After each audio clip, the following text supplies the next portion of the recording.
Let's talk about how to cancel a pending transaction in Acorns. Welcome back everyone to a new video. In this quick tutorial video, let's take a look at the steps that you need to follow in order to cancel out pending transactions inside of the Acorns platform. Now, in order to view your transactions, you'll need to head over to the Invest section. From the home page of the app, tap on the Invest option, which you'll be able to see on the top of the screen. Once you tap on Invest, you'll be taken to the Investment section, and just underneath the Round Ops and One Time section, you'll be able to see the section called Recent Activity. These are all of the transactions whether you received or made from the account of Acorns. To view it in detail, just tap on View All. Once you tap on View All, you can see the total investments that you made and all of the activities that you made as well.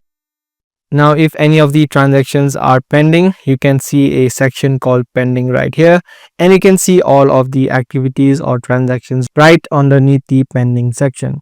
Now, most transactions in Acorns cannot be cancelled manually. Once a transfer is processing, Acorns automatically locks it in.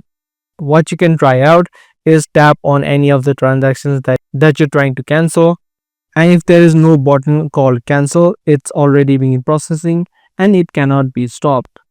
This is because Acorns begins transferring or investing your money straight away.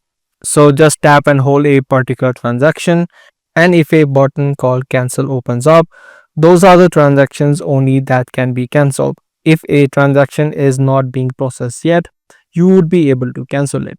So that was a video about the way that you cancel a transaction in Acorns. Do give this video a thumbs up and also make sure to subscribe to this channel for more future videos just like this.